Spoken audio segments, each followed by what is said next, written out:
I was like, did you just say we had to wait because we have a wheelchair? I'm like, that's illegal. We have to be treated like everyone else here. Yeah. You can't just tell us to sit in the corner because we got a wheelchair. Are you kidding me? No. So I was like, where's the manager? And the manager came over and I was like, this is the ADA. This is what it says. If I want to pick my mom up out of her wheelchair and move her down those stairs over to that table by the window because it's the best view, I can do it.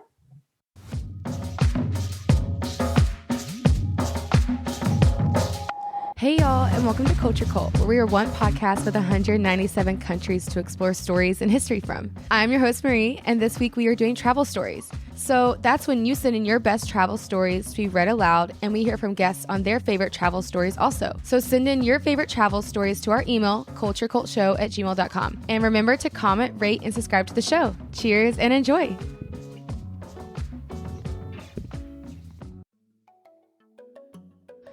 Well, y'all, I am coming off a high off this episode I just recorded that you're about to listen to. A girl named Kara Jane reached out to me on Instagram, said she wanted to come on the show. First of all, she is a travel agent, but not just a travel agent. She has a company called Limitless Travel, and she helps people who are disabled, either blind, deaf, maybe in wheelchair. She helps them travel. She helps them learn their rights when they travel. She helps them learn that they can travel just as much as the rest of us.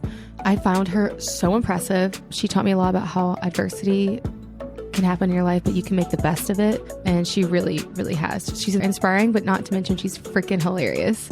So this was a great episode. I feel really happy she reached out. And yeah, y'all enjoy.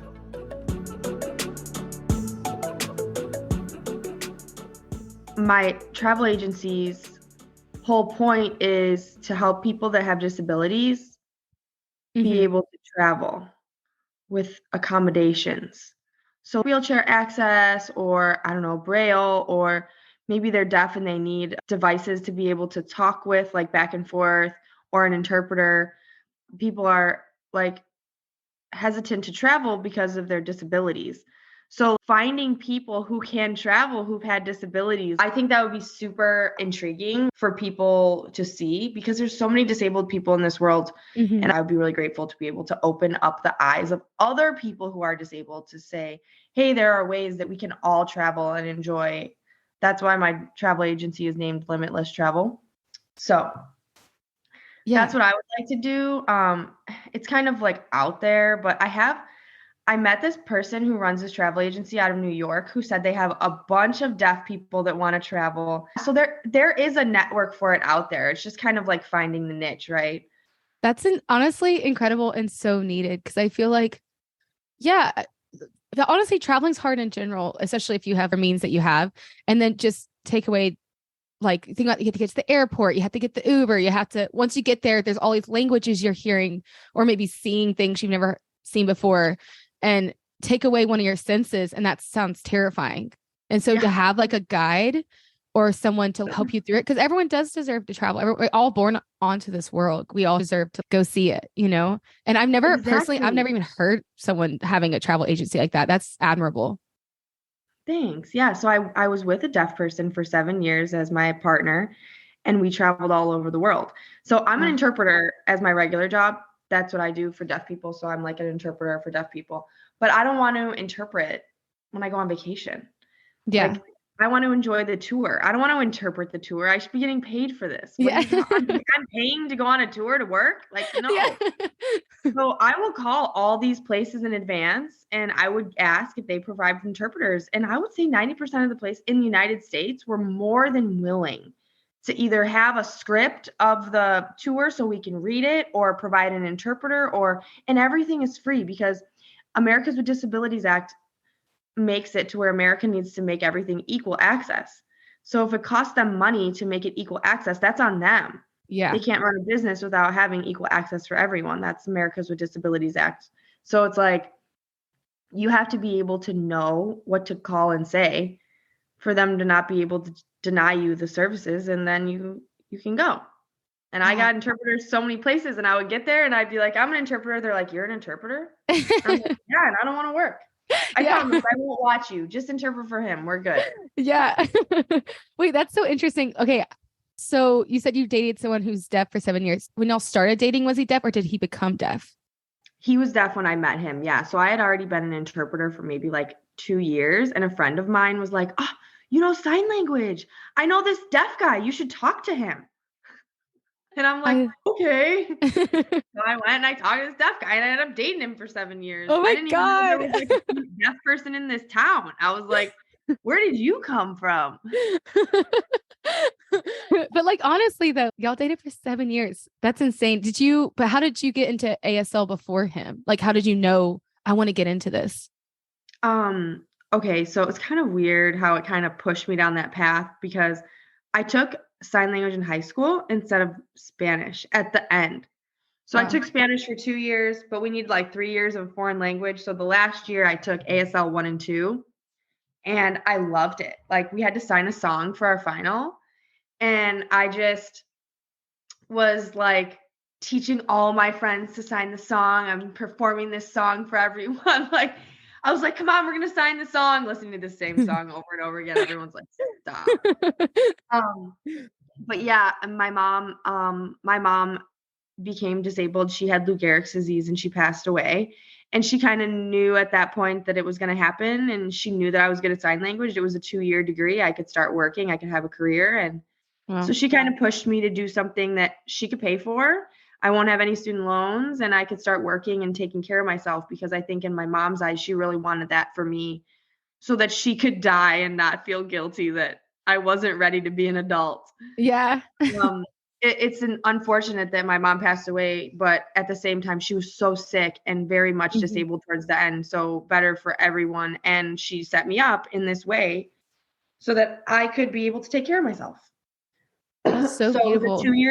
2-year degree. I've been interpreting now for 12 years. I work in the school system, so I have good benefits and I have salary and I own a house and Wow. yeah, so I've been able to do all the things that my mom has taught me from that, but it's definitely been a journey. And being with a deaf person was super interesting because it made me such a better interpreter. Mm-hmm. People now just consider me like a deaf person because I like, instead of sleep talking, I sleep sign. Wait, really? Yeah, yeah, What? Wait, that's yeah. so, yeah, I feel like your brain literally changes Yes. after having that whole part of your life with your mom, your boyfriend, having the school system, like your job. Well, and we take in language hearing wise and we Mhm. process it on the left side. Okay. When you take in sign language, you have to take it in on the left and you have to push it to the right because it's artistic in a sense. And it processes pictures on the right side of your brain. So you have to actually flip sides of your brain when you're using sign language. So I think that your brain just opens up to a whole new view of language when you have to flip like that because it takes a while for you to get used to it. It's really hard. Some people just can't do it. It's just tough. I didn't even think about that. And I wonder, this might be a silly question. So there's American Sign Language, but like, let's say you're Japanese, you're Italian. Do they, is it universal? Can you go to a No, different country? Oh, no, every year is different. Weird enough, American Sign Language was derived from French Sign Language, hmm. even though your girl here, she can't speak any French. And I went to France, and the person at customs was like, "Voulez-vous un ha?" I'm like, "What?" And she said it again, and I'm like, "Huh?" And she stamps my passport and points, and I'm like, "Got it, thanks." And I saw these deaf people in France, and I saw them signing to their phone. And I went up to them and I was like, "Hi, I'm an interpreter from America. Are you deaf?" And they were like, "Yeah." And we had a full blown conversation. Oh my God. So I've talked to other interpreters who said it's not that easy in other countries because some sign language is like, you have to think each alphabet's different, right? True. And then things are different based on the country and the culture and that stuff. But I can guarantee you that I could probably talk to a deaf Japanese person easier than I could talk to a hearing Japanese person Wow. that spoke no English. Just because I just went to France and couldn't speak to one soul, and I could speak to deaf people. How weird was that? I was like, okay, all right. Well, I can talk to the deaf people, but I can't talk to the hearing people. I think that's so cool. But also, I feel like it does make a little more sense because it is, again, it's physical. You get more hints, like body language hints. 100%. And I really actually struggle. I really struggle in language hearing. I can mimic, but I cannot hear what you're saying back to me. So I really do feel like I would understand sign language a little bit more because I would have time to like see. I'm making I'm making symbols up, but Yeah, like process the information in a different way. yeah, I think that's so cool. But like your company, Limitless Travel, is not. It's for everyone, like wheelchair, blind, deaf. Yeah. I didn't want to limit it. In doing research for deaf people, like my mom was disabled, for example, and she was in a wheelchair.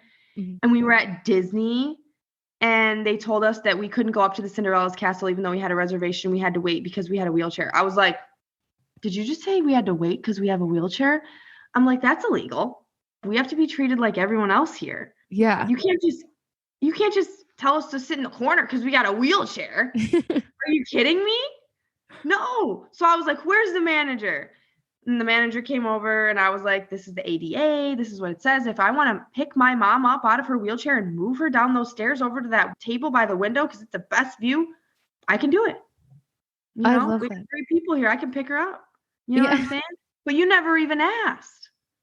And they were like, we're so sorry. And then Cinderella paid for our dinner. Wow. So, But yeah. I think that's what it is. I think just as much people are scared to travel if they have disabilities, I think people don't know maybe not how to handle when someone has a disability. Like they're thinking, okay, instead of like me figuring this out, they're like, why don't y'all just wait a second? You know, I feel like a lot of people don't know what to do. And they're And not as assertive as I am. but I think that's why you'd probably be a badass travel agent because you're like, no, these people pay for this trip and we're going to make sure they get the same exact service as everyone else. Exactly. And I'll print out like, here's all the ADA laws. If they Yeah. ask questions, read one. Like give them some ammo, make them feel confident to stand up for themselves because I was given all this knowledge to help these people, but some of these people don't even have this knowledge. And I'm like, why aren't they teaching them this stuff? They need to know how to advocate for themselves. And so that's part of the service, right? Is I'm going to advocate for you and I'm going to teach you how to advocate for yourself. God, so freaking cool. I've never even heard of something like this. I feel like you're really helping people. Like, tell me like a time, maybe like one of your favorite trips with a certain person, or maybe a moment that stood out to you with a certain traveler that you had. Okay, so I had a couple of stories in mind coming on this podcast. I was really Yeah. like thinking about like some funny stories because things that I've learned when I'm traveling that you can take and make sure to not make that mistake because it was really stressful and crazy. And I was actually traveling with my deaf boyfriend at the time. Me and him are not together anymore, but we were together for 7 years and we traveled most of the world together. Wow. And you can fly from Chicago to Puerto Rico really cheap. But if you want to fly to St. Thomas, it's way more expensive for some reason. It's like $700 to fly to St. Thomas. Well, the St. Thomas airport only has like 8 terminals. That's why. Yeah. Puerto Rico is huge. So I was like, get it. I'm going to go to Puerto Rico for $300 round trip. Yes. And then I'm going to take this $50 flight from Puerto Rico to St. Thomas. Why not? It's like a 40-minute flight. You go on a little plane, whatever. So, I backed up my flights because at the end of St. Thomas, I was still going to come back to Puerto Rico and stay for like another week. So the end of the trip didn't matter, because the flights weren't backed up. But getting there, I had a flight to Puerto Rico and then a flight to St. Thomas the same day. Oh my I God. put like 4 hours in between these flights. Okay. Let me repeat that. I put 4 hours in between these flights. Well, the flight was delayed and there's a new rule. They used to, prior to this year, it was probably like 2019. Prior to this year, O'Hare made a new rule, and somebody on this travel blog that I follow says that no airports do it anymore. They will not connect your bags from an airline to an airline. It has to be all American Airlines. What? So like I'm going from American Airlines to San Juan, Puerto Rico, and then I'm taking Air Flamenco from San Juan to St. Thomas, right? They won't connect American to Air Flamenco. So I tried calling before I left and everything, and I knew it was going to be a hassle. So I was like, I'm packing a really good carry-on bag. Yeah. I'm going for 2 weeks. I need a check bag. But if I lose my check bag for a few days, at least I'll have this carry-on bag, right? Yeah. So I get to Puerto Rico. My flight was late. My deaf boyfriend at the time, who I sent back through security to get our bags and recheck them for us, because I was just overwhelmed at the time. And I was like, you can do it. If you need to talk to someone, use your phone. And only one bag came out in enough time. He only found one of our bags and rechecked it. He had to come back because the flight was boarding. Oh my So God. he only checked one bag, and who knows where the other bag went. He got on the flight. We went to St. Thomas. We were the last flight to get to St. Thomas that day. Our bags didn't show up. I mean, we kind of knew it was going to happen. The airlines was like, sure, no problem. Next flight, 7 a.m. tomorrow. Your bags are coming. We'll drop them off at your resort. 5 p.m. the next day, no bags still. Call the airlines. Hi, I'm waiting for my bags. You were supposed to drop them off this resort, blah, blah, blah, blah. Sorry, we accidentally sent your bags on a cruise ship. I'm like, wait, what? But good news. They didn't actually take the bags on the cruise ship because they realized you weren't on the boat. So the cruise ship representative, she has your bags. Here's her number. Now, mind you, I'm with a deaf person, so I can't even I have to hang up the phone now and sign all this. Sign it out. I'm still like, this is signed, your mouth is just dropped. You can't pick it up. You're like, so now I call this lady and I'm like, do you have my bags? And she's like, yeah, I have these 2 green bags. Luckily, she hid them, so we knew they were the right bags. She was like, I'm at this movie theater. I want to see a movie. You want to meet me here? You can get your bag. I'm like, this is the craziest thing I've ever experienced in my life. So I had to pay $60 round trip in a taxi to go and get my bags. Mind you, the taxi had no sticker on it. My mom, at the time, she was still alive. And I was telling her, I called her and I was like, Mom, this is happening. Because whenever my mom had crazy stuff happen to her, she would always call me whispering, this is happening. I don't know what to do. So then I called her. I'm like, Mom. And she's like, you need to take the license plate of that taxi down. What if they're going to kidnap you? What if this is a setup?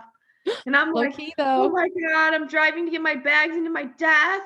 I don't know what's going to happen. Just take me back to my resort. I don't need the bags. But no, I did end up going and getting the bags. They were the right bags in the back of this lady's SUV. She walked over to her SUV, opened up the back, and there's my bags. I was like, if I could not make that up, if I tried, okay?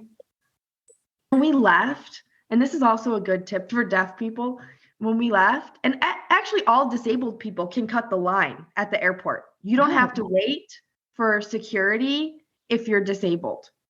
Wow. Big tip if there's a long line. Yeah.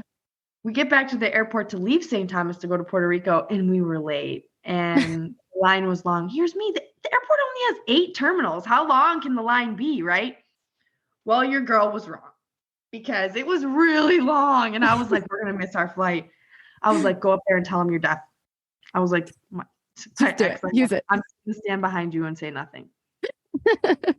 Do your thing. And the head customs person walked us to the front of the line. Yes. Brought us to the customs desk, said, oh, they're deaf. They need help. I heard the whole thing. They're like, help this lady, help this man, blah, blah, blah. 7 minutes, got there, had time to get food before my flight. I was like, we're golden.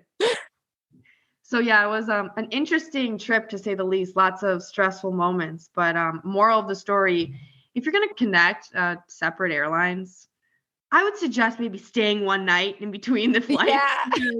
4 hours wasn't enough. I can't say that 10 hours will be, because at this point, you never know if your flight's going to be delayed.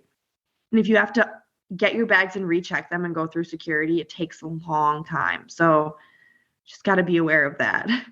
Yeah. Otherwise, you're going to have to pick it up at a movie theater. Yeah, because your bag might have gone on its own trip on a cruise without you. Oh my God. I love how they're like this. lady. They were like, pulled someone aside. They're like, you're going to hold on to these people's bags. No, they're not on the cruise.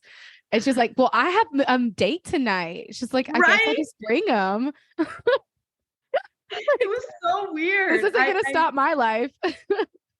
Yeah, and so you can't call an airport. They won't give you an airport's number.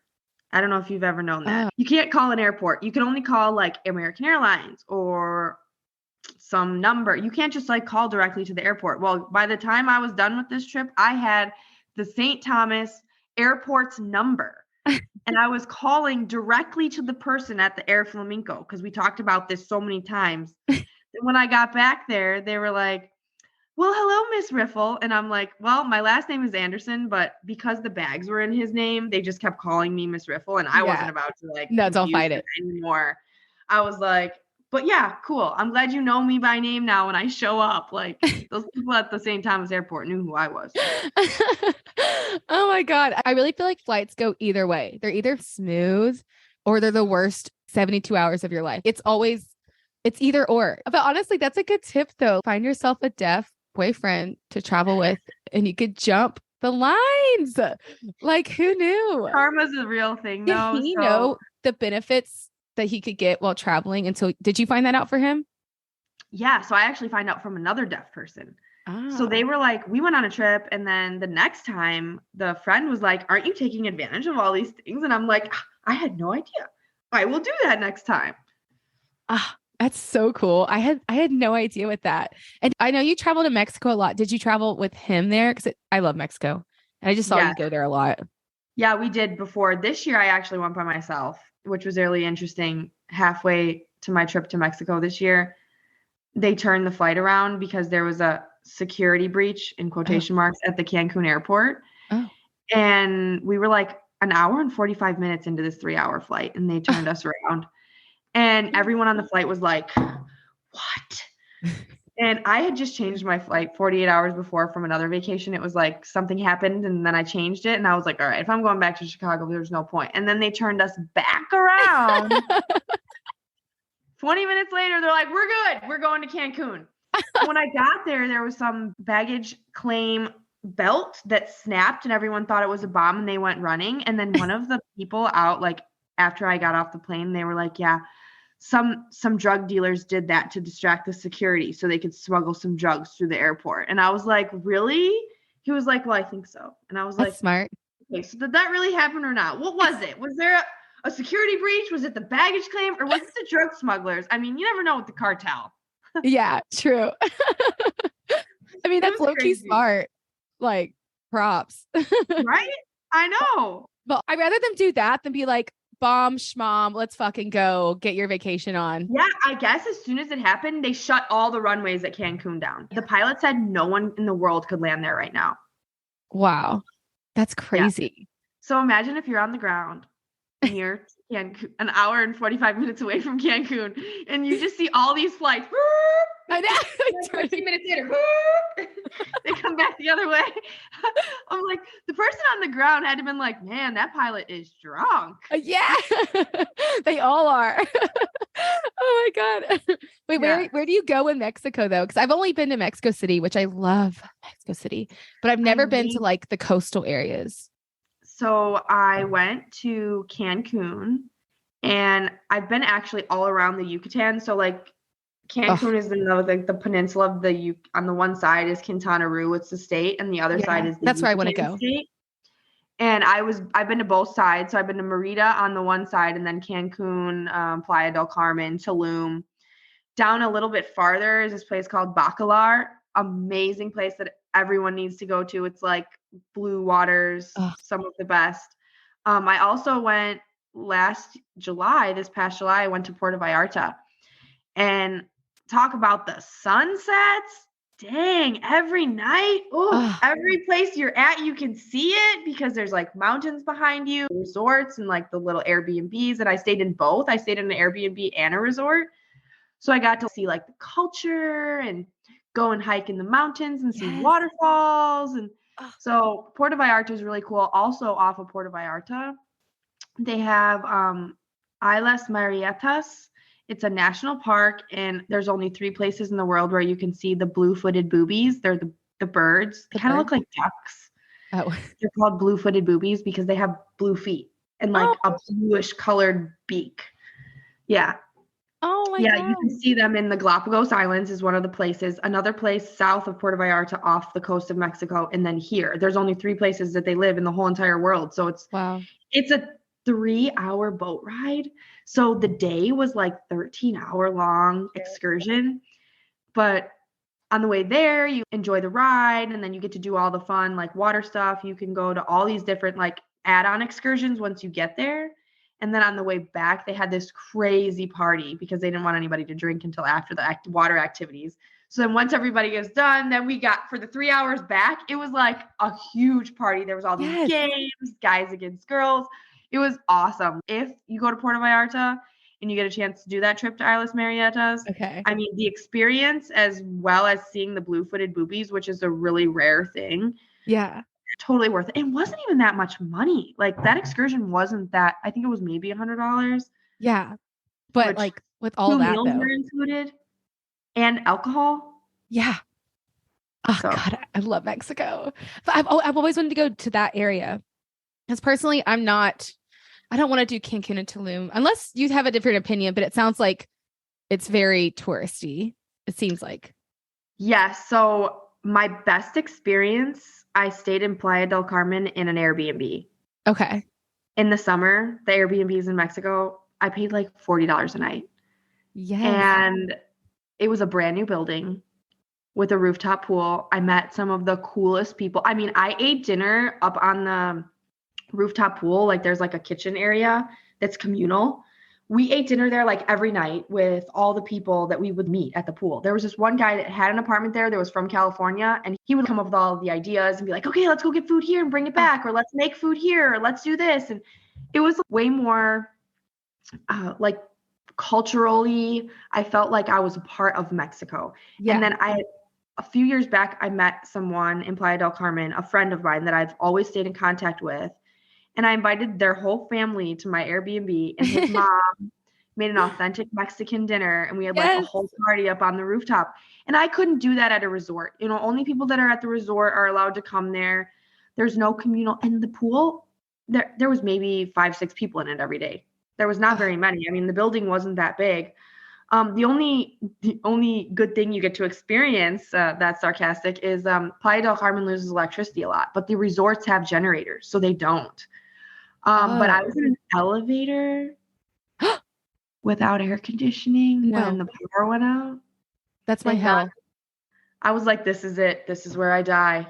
I Wait, was you like, got we're stuck gonna in there? die right here in this black small elevator in Playa del Carmen, Mexico. That's my hell. Wait, were you alone? No, I was with my Mexican friend. Thank God. At least we would have died together. Yeah. But I was like, I don't even have anything to smoke right now. I Yeah. was like, this is the end. This is And then it ended up turning back. We didn't take the elevator after that. We took Hail. stairs. No, I do not like elevators. How long were you in there, you think? It wasn't that long, maybe like 5 minutes or less, but That's a long it was 5 so minutes. hot. It was so hot and there was no air. Oh my Like God. I would have died of suffocation before anything in that elevator. Were you claustrophobic before or are you now? I'm not really that claustrophobic, but put me in that situation and I will become claustrophobic very quickly because I mean, panic attack mode set in immediately. And me and my friend both were like this, oh no. We were just like, what can you even do? You don't even have cell phone service in there. No. Oh my God. That's my head. It was A June hot in box. Mexico. A hot, dark box. Yeah. It was so bad. It was so crazy. Like, so then on the end of that trip, I went to Cozumel. Mm-hmm. I took the ferry, which moral of this story at the end is if you're going to stay in Cozumel, just fly there. Don't take the ferry. Why? Because I didn't even have any drugs in my bag and I got stopped by the drug dogs. Really? And they, on the pier in the sun, 100 degrees, searched my whole suitcase for 2 weeks. I had a huge bag. Yes. And I'm like, I can speak. I'm like, no drugs in mi maleta. I was like, maybe it's aroma. I don't know. But there's nothing. They searched everything. And then I had to like go back and get in this shuttle. I had to like take a shuttle from the resort to the ferry to Playa del Carmen, shuttle to the airport to Chicago. It was like a 13-hour day. And then I got searched in the middle of it. And I'm talking sweat was dripping at the chin, coagulating. Yeah. Like this how bad it was. And then the street to get back was like bumpy and my suitcase kept falling and I was just crying and I was just like, I need to go home. I just want to go home. This is the same trip as the elevator? Yes. Okay. It was a 3-week long journey in Mexico by myself. Oh my God. I love that though. Cause I really want to do that. Like, yeah. And that was like, okay, so I went to Cozumel and I stayed there in a resort at the end of the trip. Yeah.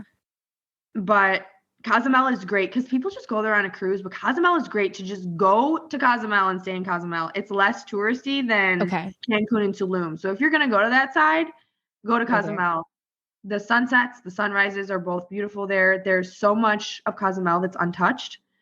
There's no lights. Nobody's allowed to live on part of Cozumel. So it's like eco area. And I've never seen more.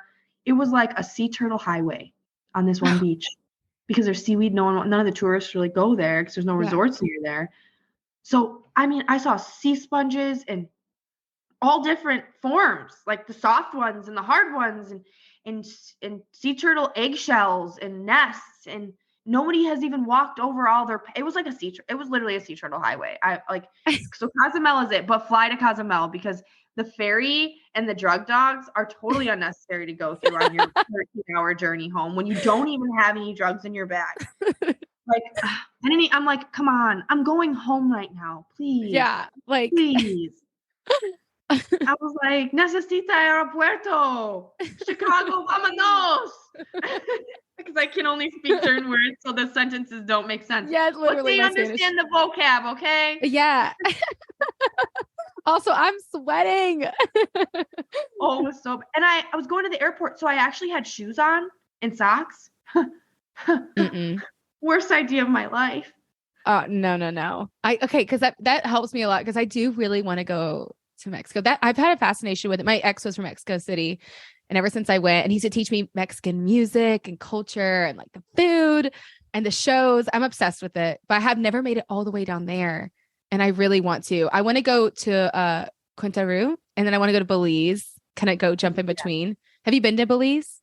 I have. I went to Belize when I was young, actually. It was very interesting because I did go on a cruise. So I went on an excursion when I was there and like got to walk around the city, but just very third world, but lots of culture. Mm-hmm. I feel like in those places, they keep the culture. It's more of value to them. Yeah. So like keeping the traditions alive. When I was on that 3-week journey, I took a 4-hour road trip into the Yucatan. Definitely, if you're traveling in Mexico via car, you want to always have money, cash money on you. American dollars is fine, but you can buy your way out of anything in Mexico. They might not even have a good reason to fuck with you, right? They just see American tourists and the cartels will mess with you. And I've been told by numerous Mexicans, if you're an American tourist and you have money, you give them cash and they will leave you alone because they have like stops all over the Yucatan. So at any point you pull up on this police stop and they could search your car and pull you aside and question you and all the things. And they might not, it's Mexico. So you always want to be prepared. It was a little scary. I did it with a Mexican person though. Yeah. Who said that they would leave me alone because I was a woman and I was an American citizen, that if anything were to happen to me, they would probably take their car and send me on a bus back to Cancun. And I was like, awesome. Sounds like a great plan. But I was willing to take the risk because I wanted to see all the cool things, like driving into the Yucatan, over all the highways. They have monkey bridges made out of ropes. So when you're driving down the highway, there's just like all these things above you. And I'm like, what are those? All those are for the monkeys to cross the road. Oh my God. I love that. They're incorporating the environment. Yeah. I love that. It was so cool. Yeah. And going out and seeing, I didn't go to Chichen Itza because it's very touristy. Is it? Okay. So my friend took me to the ruins. It's called Ekbalam. And you can still climb on them. And it's so tall.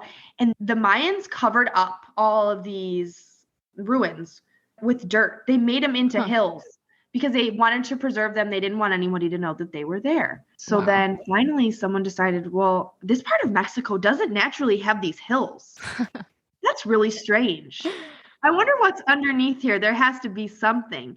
And as they started to dig away, they found all of these temples. And I could send you some pictures that you can add in the, because they preserved it and they covered it now, but they will like pick away, because they not only covered it with dirt, they covered it with clay.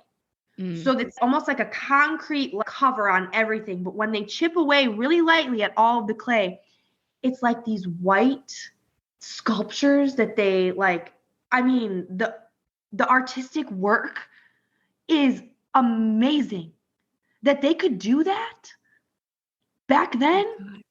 It took your breath away to be able to see it. And then they preserve it so well, but there was still more hills in that ruins area that they hadn't uncovered yet. Oh my God. I'm living for this.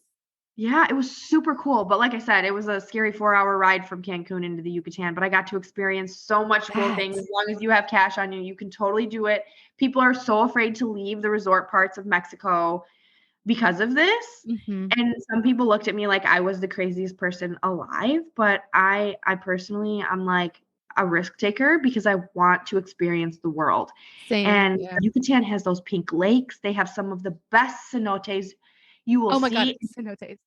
Nobody is there. I was in the cenote 3.5, 4 hours from Cancun alone, because the tourists aren't going to travel that far. They don't want to leave the resort and sit in a car that long. Like, so if you are willing to do the traveling, you are going to reap the benefits, because I mean, I was in a cave and a cenote. There was a dry cave next to the cenote, and this like Mayan man did like this ceremony for us. Before we could enter the cave, we had to be blessed because it's sacred to them. So yeah, it was like a whole experience. Yeah, I know a lot of caves in Mayan culture is the entrance to the underworld. It's very, very, very, very spiritual. Yep. At least in Belize, that's where they would people in like the back of the caves. Not currently, but back in the day. Yeah, they said that in this cave there was like a tomb. That's like how you would enter the underworld, is through caves, which totally makes sense. Like I would be like, yeah, obviously. That trip that you took is what I have been daydreaming about in my head for like 3 years, ever since I've gotten into Mexican culture. What I love about Mexico, it's the greenery, but the buildings are dark. Like, well, I guess they're not. Like, you saw the preserved ones where they're white. Yes, it was bright white. I couldn't believe it. No weather has gotten to them. Oh my God. What? They're so smart. They're just like, this is how we're going to preserve this. And the fact that it's been like that for, oh my God, thousands of years. It's like real life Indiana Jones. It is, because it is so remote away from the tourist area that not as many people get there. Oh God, because so cool. I don't know anybody that has heard of Ekbalam. Everyone talks about Chichen Itza, which is interesting to me that Chichen Itza got as popular as it is, because it's only about an hour from where I was. Wow. Yeah. And people just not that far. Yeah. Just listening to locals and just taking that, like, not, I guess, chance. Yeah. In a way, especially like as a girl, I was wondering how you felt. You know, when I went to Mexico City the first time, I was in a dangerous part of the town, and I noticed women never walked alone. I wasn't even allowed to go get like a taco across the street. His grandmother was like, no, you wait for a cousin and then you can go walk across the street. But then I went to the main part of Mexico City, totally fine. I felt safe. So I didn't know how you felt like solo. Well, I stayed in Playa del Carmen in the downtown area, like less than a block away from Fifth Ave, which is like no cars are on Fifth Ave. It's like the tourist area of downtown Playa del Carmen. And there were a couple times where, now mind you, I had my Mexican friend who lived across like the main road. Yeah. That I could call at any time. If like whenever I did any of these things, I would usually do them with my Mexican friend.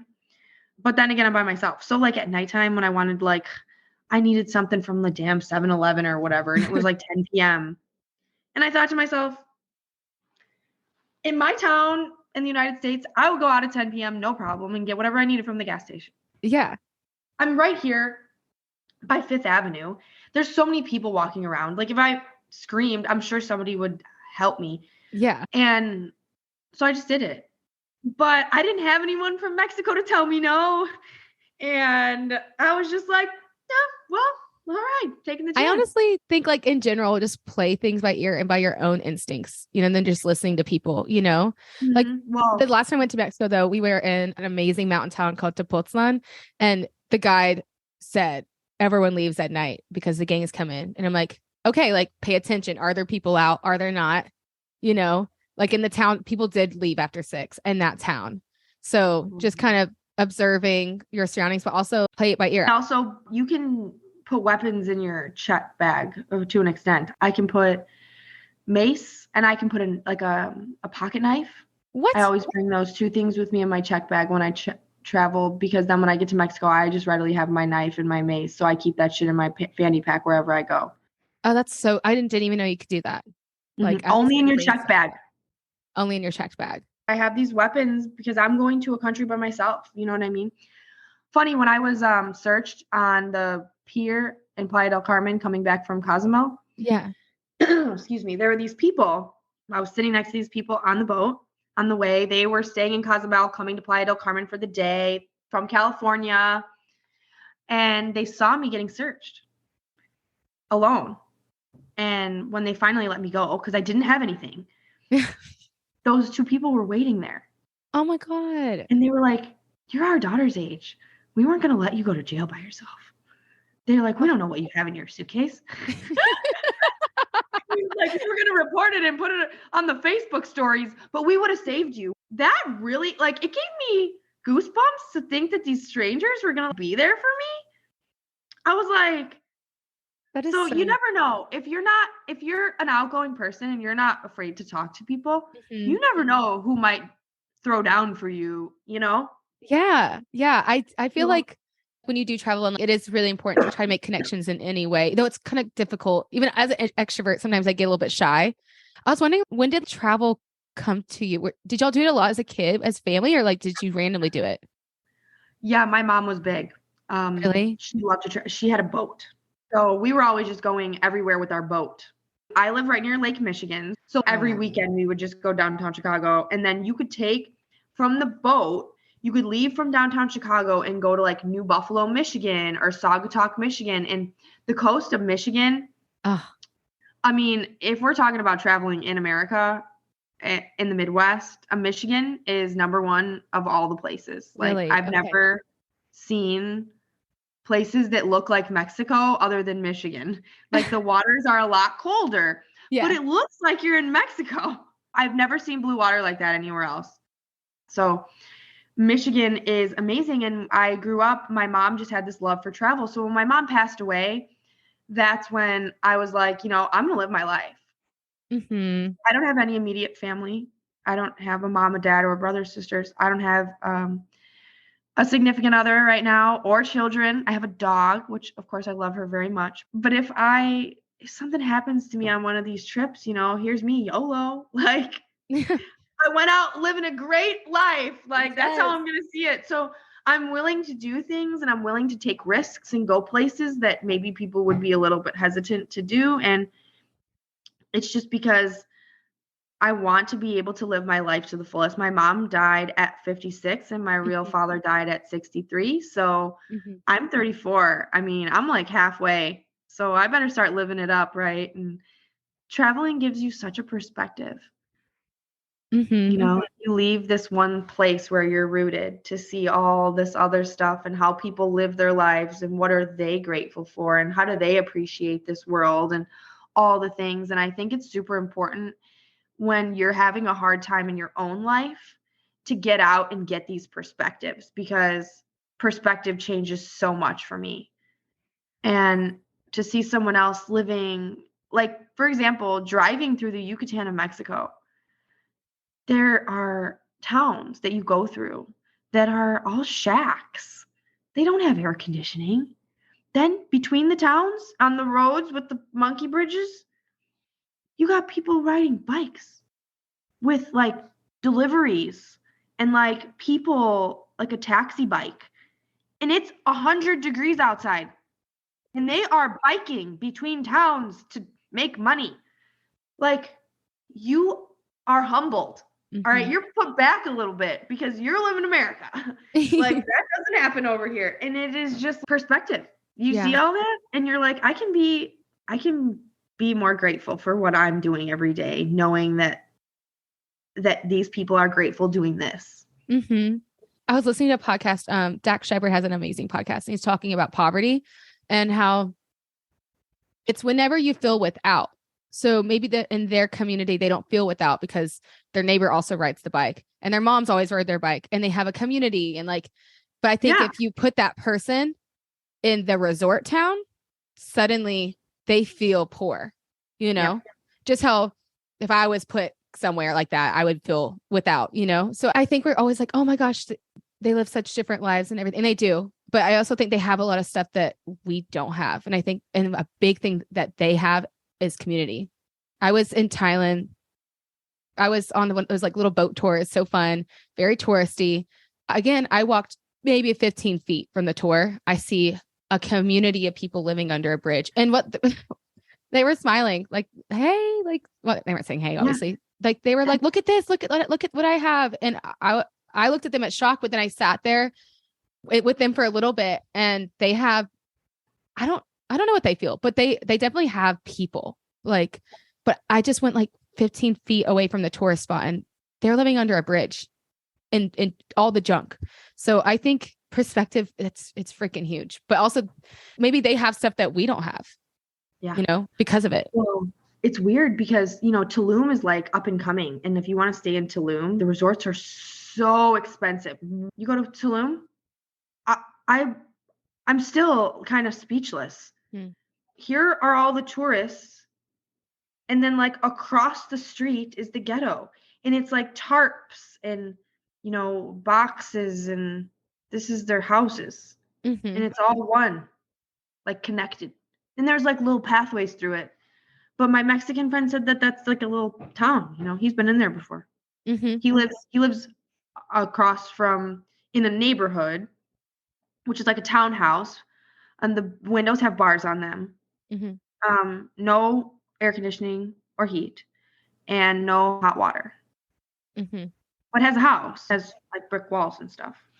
That's my thing, I guess, with Mexico. I really want to make sure I'm doing it where I'm not contributing. Like, how do you go about it where maybe you aren't contributing to it? Or does it, I don't know. It's so hard. Yeah. It's so hard because all the people in Mexico have accepted it. Yeah. And that's their life. So I try to contribute in a way of tipping because that's the only money that they're making. So if you are going to do something in Mexico, Airbnbs, which I was kind of skeptical just because I've heard some stories. I had no issues. I stayed in 3 Airbnbs. I've stayed in Playa del Carmen, and then I stayed over in Puerto Vallarta. I had no issues. And you are able at that point to see if the person who you're renting from is Mexican, right? And so that would be the way to contribute to the Mexican culture. Yeah. So just recognizing the ways you can kind of put into that instead of just the resorts. Yeah. You know? And then eating locally. Yes. So that when you stay at an Airbnb, you're forced to eat locally. Yeah. And then you support the environment that way because they're all like mom and pop shops. And I've never gotten sick from eating locally. It's funny because I've been to Mexico so many times. I went to Mexico for 3 weeks. I didn't get sick. But when I went to Puerto Vallarta, I did get sick. And it was, let me tell you, it was worse. I almost went to the hospital. Yeah. And somebody said, because I'm really cautious with what I drink. Yes. So I don't just be drinking water, you know what I mean? Because that might give you like the runs. I went in this river. And somebody told me it was because I swam in this river that's how I got sick. So another moral, be careful if you swim in rivers in Mexico. Just stay for the ocean. You're good. Yeah. You'll be fine in the ocean. And, and I was wondering with Limitless, how would someone reach out to you? I guess if they're deaf or if they're blind, like. Yeah. So you can email me or message me on Instagram. I have an Instagram page that's directly for my Limitless Travel. I don't know if you follow that one too. Yeah. I can share it with you. But then once I get their information for like a deaf person, I could always video chat with them We could have like a phone call. But then from there on out, I have like a form if people are interested in traveling. They can kind of put like where they're interested in going, the dates, what they want to spend, stuff like that.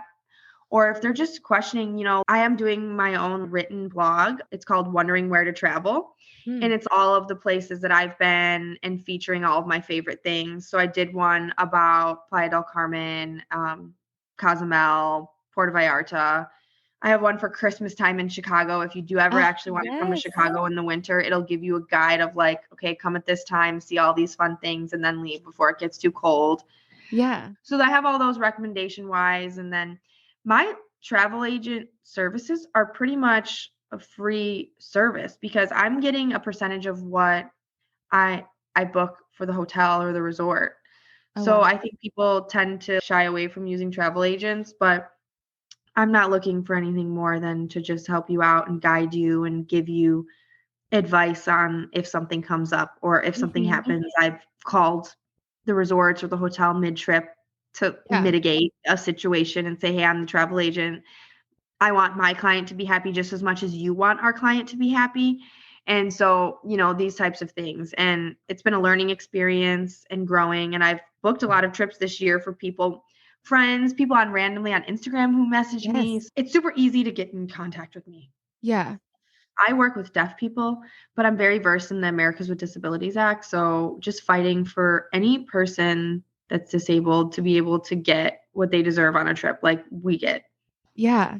Treated the same. And that might require a little bit more, but. So you don't go on the trips with them, you're booking it for them and you're there when they need you, right? Yeah. And I'm booking accommodations. So that's like another piece of it. So normally if you book a trip for someone, you just book the hotel, you book the flight, rental car, and then you're done. But for me, I would go above and beyond and I would find like, if we're going to book an excursion, do they have an interpreter? Usually for an interpreter, you need to like call 2 weeks beforehand and set everything up. And so it's hard for deaf people to do that. Yeah. I can be that person. I did it for 7 years for free for someone. I'm very well versed. Like I said, giving them some ammo so that they can go into a situation and be willing to stand up for themselves because they have laws that they can refer to. It doesn't matter if you're blind or deaf or a different language. We're all still struggling. I don't know. I think what you do is so admirable. I know you've gone through a lot of pain in your life, but look what it's brought you in a way. Like you're helping out so many people. And I feel like I've never even heard of this. I'm not around a lot of people who are disabled. So I'm like, I didn't even think about that, which is so ignorant. It's so ignorant, just thinking about like, how do these people travel? Do they want to travel? Or are they scared? And the fact that you're providing that and you're standing up for them. I love that you're like, no, you need to know your rights. They need to know their rights and they need to be able to stand up for themselves. And it's super important. And I appreciate that you think it's admirable. I just think that you're right, that going through all the pain and seeing all the people suffer, it fuels me to want to be that guiding light for them. Because at the end of the day, when I can win for them, I've won a few fights for some deaf people. I actually helped these deaf people fight because they were told that they wouldn't be provided an interpreter and they ended up winning $5,000. I was the liaison for the whole entire 2-year fight and I did not ask for a dime. I was like, my gift is that we won. Like, yes, like that makes me feel so, even talking to you about it gives me goosebumps because it was that passion. That's why God put me on this earth so that I could like help people who don't have it like me and you live normal like me and you live, because that should be how life is lived. Like you shouldn't discriminate against these people. They weren't asked to be born like that. God, that's so beautiful. I'm just like very happy that you try to connect with me in general, that you wanted to come on. And I would love to have you on for another one. For sure. Like you have so many stories and you're fucking hilarious. Right. I have a few more good stories, I must say. It's been an interesting trip. There's a lesson that everyone can learn from my travel story. Yeah, same. Okay, so I'm just going to end the episode like this because me and Kara ended up having a really good time and we just kept talking and I forgot to wrap up the episode. But yeah, this episode was really inspiring to me. It really put me into a lot of perspective. I don't know. I never thought about disabled people, the fact that they wanted to travel, how they could travel, what Kara's gone through in her life and the fact that she's helping so many people through it. It really made me think. So, if you would like to book something with her, or maybe a family member or a friend who would like to travel with her website will be in the show notes, but also her website is limitlesstravelsl.com. And I'm sure she'd love for you to reach out. She's a hilarious person, but she's also one that she also will stand up for you. And she reached out to me. I feel very blessed that she reached out. If you ever want to come on the show and tell your travel story, please feel free to. And lastly, I would like to, in this episode, just kind of doing a shout out to y'all. So today's shout out, I want to give a shout out to Fortville, Indiana. It's actually like one of my top listening cities, and I think that's so cool. I don't even think I've been to Indiana. I feel like I'd probably like it. It seems like a nice place with like a lot of open space, and I don't really know actually much about your town or your city, but thank you for listening. I really appreciate it. I constantly see your town popping up and it's so cool. So thank you, Fortville, Indiana. And yeah, again, if you'd like to check out Kara's services, go to Limitless Travel, limitlesstravelasl.com, and we'll see y'all next time, y'all. Cheers.